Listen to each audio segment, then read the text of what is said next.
I still haven't written anything, you know. But I'll keep breaking my own heart and finding ways to make it out. I'm still not where I wanna be. So what more do you want from me? I should have been somebody by now. I should have been somebody by now. Ooh, I don't know if I should say this right now, but what is popping, you beautiful humans? My name is Ariana Andrew. I'm Matt Dillon, and welcome to another piping hot episode of Sippin' the Tea, where we sip the tea and I guess spill that tea. Girl, you know, when we're having these music guests on these days, I'm like, shit, we should stop singing because we should leave it to the pros, right? we should leave it to the pros. But on that, Sip it. after Mama Mama just drank from this, so no, I'll let that one go. we have a little glitty glit here. And Miss Mama, oh, she look a little terrified, girl. She's like that singing. And ladies and gentlemen, we have Mr. Will J. His music is, you know, you can describe it as introspective. You can relate it to your life. He's had millions upon millions of streams across all his social media platforms, and he is in the building. What's up, buddy? What's up? It almost brings me to tears on how, you know, your music is so relatable, where people feel like, why hasn't things happened by now? Well, thank you for saying that. I appreciate that. But I actually have a really funny story. So I Ubered here, and You ready? the song. No, I am. You ready? The song accidentally played on my phone when I was charging it, and the Uber driver was like, "Oh, is that you? Like, let's hear it." And by the end of the song, she was just like uncontrollably sobbing. And it turns out she's an actress. She's been here 15 years, just doing it, hustling. You know, obviously isn't where she wants to be. She's, you know, Uber driving, and she said that. Ain't nothing wrong with that. Nothing wrong with that. I mean, it's how I get around in the city. And I mean, I have side hustles of my own, so I totally respect that. But it was kind of crazy. And the song is really an ode to everyone in Los Angeles who is out here doing it, you know, to whatever degree of success, and Yeah. hopefully. I mean, that's amazing that you're able to put out music that actually has, like, you know, lyrical content behind it. You know, a lot of songs you hear now, it's just about the beat. You know, you hear people just, you know, move into the groove. And your music just provides, like, so much value. Because it's the truth. Like, when you are an entertainer out here trying to make it, it's hard, you know? So you're like, why haven't I made it by now? Totally. I think I'm just at a place in my life where I just really want to write songs that I need to hear as a person. You know, I don't, and I think, and a lot of artists would say that. You want to make music that you need and want to hear. And so these kinds of stories and these complex and perhaps a little more uncomfortable emotions, like, that's what inspires me to write now. It's coming from, like, your gut, though, I feel. Like, it's actually you're living that. You're looking back going, Definitely. oh, my God, what? They're here, they're there, where am I? Don't you worry, because, like, you're close. You're Oh, I close. appreciate I that. think that there's no way somebody can hear your music and just be touched on any level, because it's your you know, depth of work thus far has touched on so many different things, and I find it fascinating. How old are you? I'm 23. Yeah, baby Oh, girl. you're a little nugget. I was like, you're a thinker. You're a thinker. I think. I'd say so. Yeah.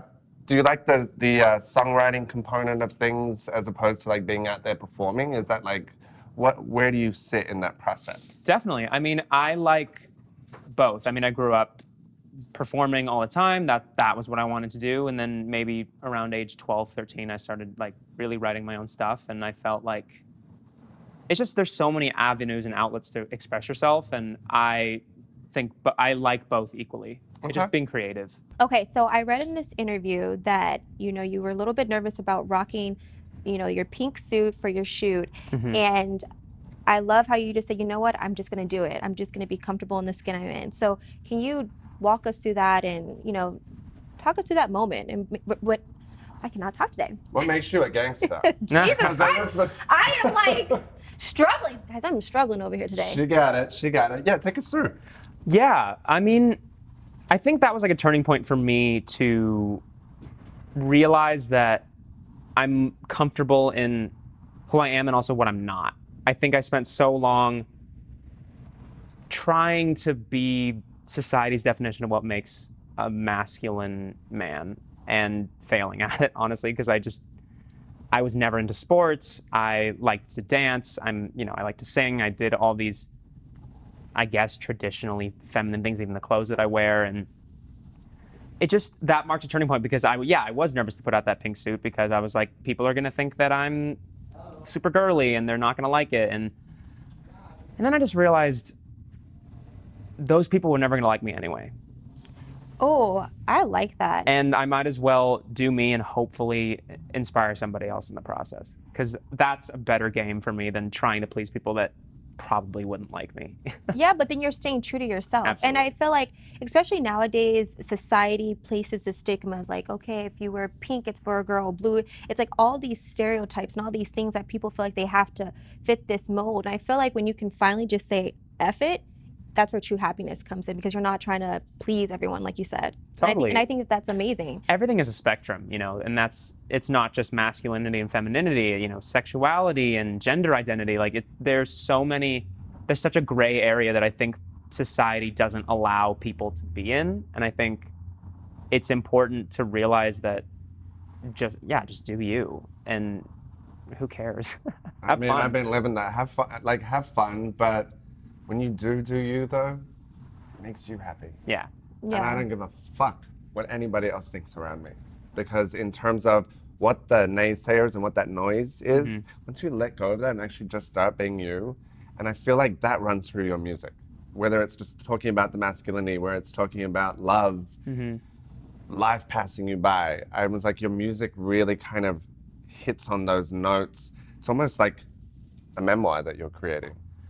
Yeah, I think it's funny. I mean, I'm at a place now where you look at my catalog and there's such an evolution of stylistically, musically, what I was going for, and subject matter. And admittedly, I get embarrassed sometimes when, someone plays a song of mine that I put out in 2015 or 2016. And I'm at peace with it now because I realize it worked for me at the time. And it was a representation of what I was thinking at the time. Okay. And yeah, and with all of the music, I think it's going to represent me at that point. And to your point, I like the idea of capturing these like sonic Polaroids of like, this is where I'm at. Yeah, it's an So evolution. beautiful. Yeah. Yeah. I think it's like what your listeners and your, the people that rock with you are basically like seeing you develop. And hopefully they're developing too, because you're a voice for people to say, hey, I'm going through this process. I'm learning who I am. Like, it takes a certain kind of somebody to step up and be like, well, I'll share this and open the curtain and let you in. Yeah, it's funny you say that.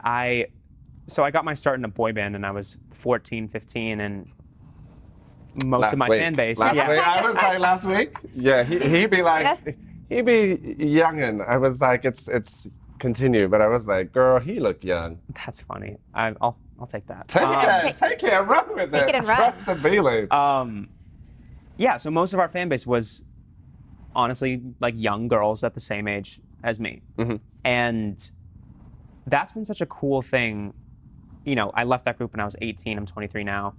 Seeing the girls that used to come to our shows go to college, get married, have kids, just become so much more fully realized than who they were as in those awkward formative teenage years. And I just really love that. I love that my audience is growing with me, and I love not being afraid to evolve and not getting stuck in this thing of, oh, this song worked, and so I need to do only this kind of music, and I can't allow myself to try new things and do a representation of where I'm at in my life. So that's pretty cool. Yeah.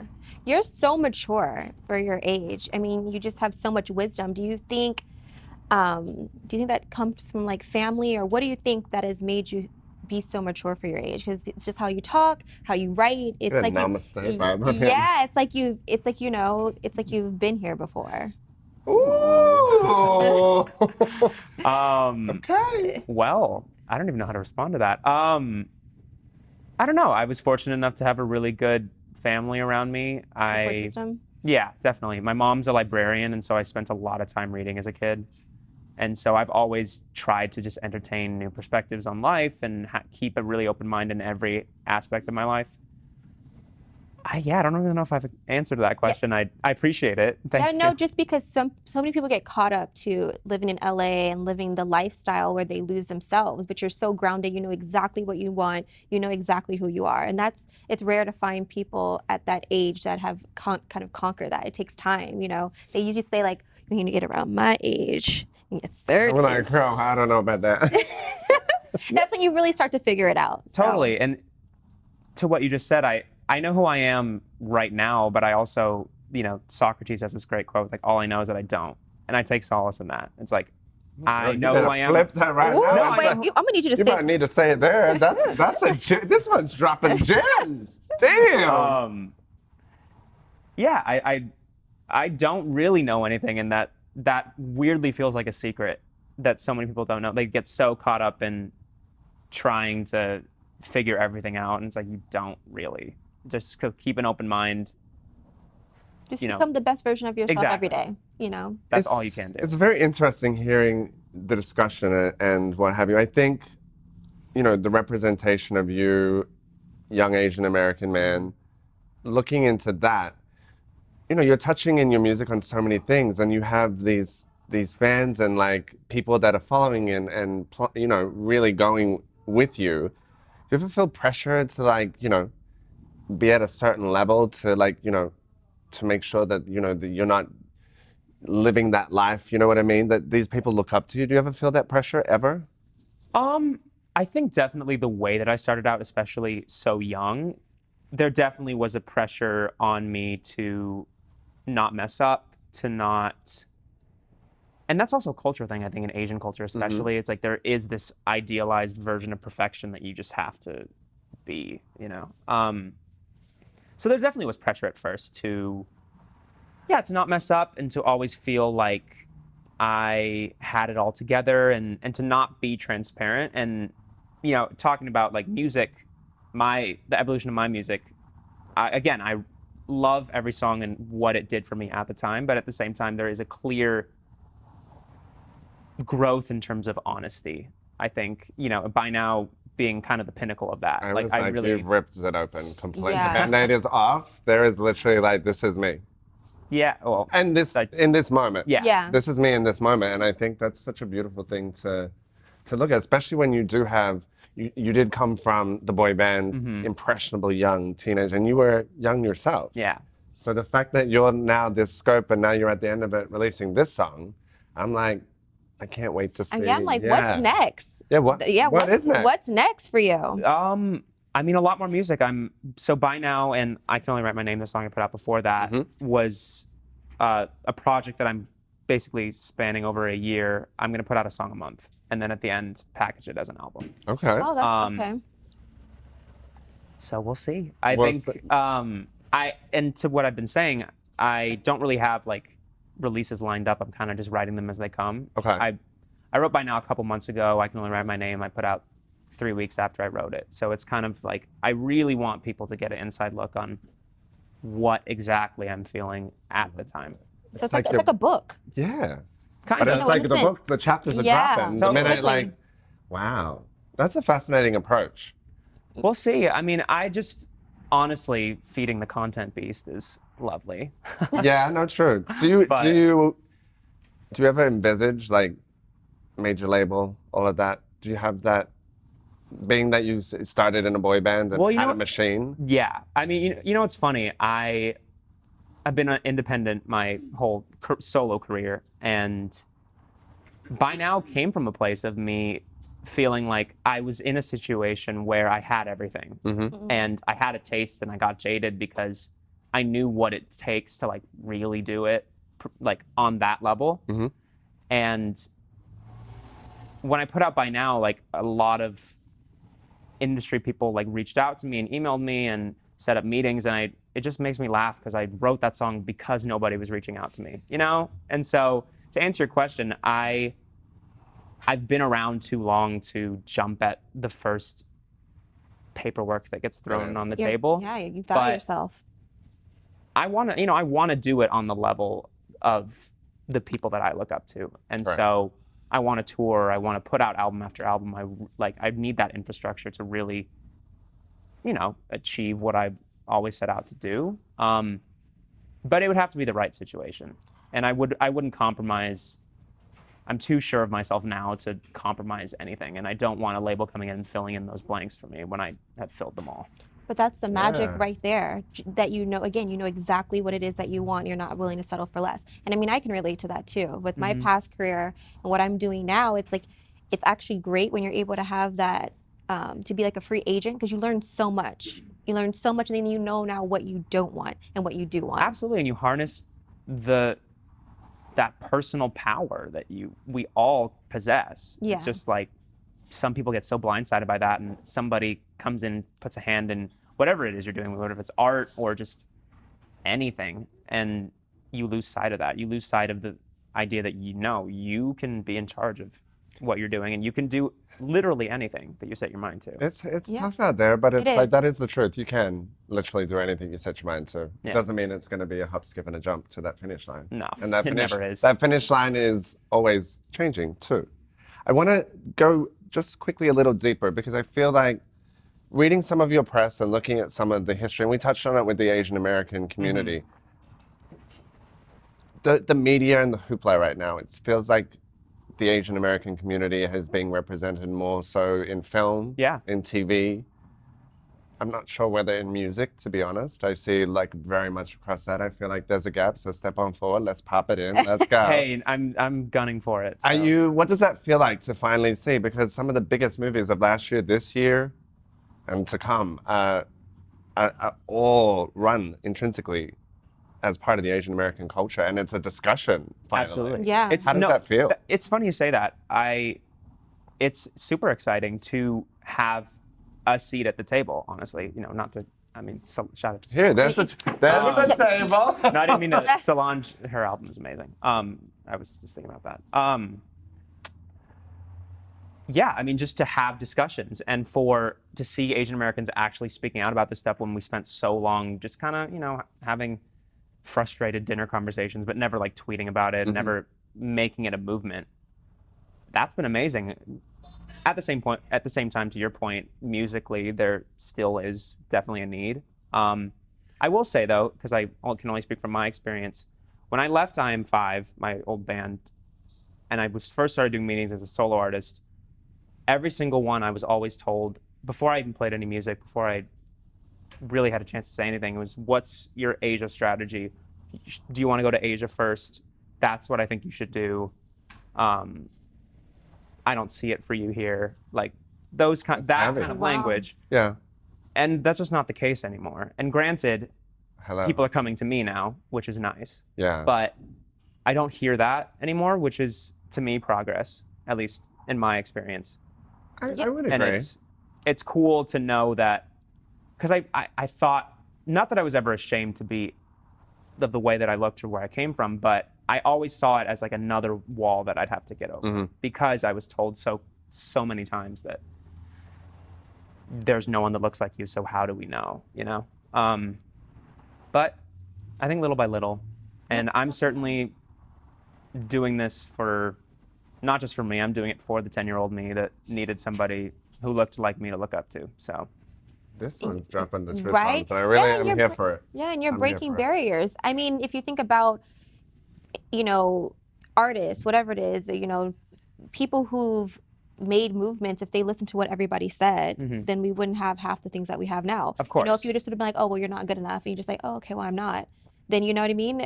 There wouldn't be the artists that we have out there to this day. So I'm pretty sure, I don't know, I'm just going to throw a name out there. Maybe even Justin Bieber, if they could have told him like, Of course. no. And he was like, I'm going to keep building the door and knocking it down. Any walk of life.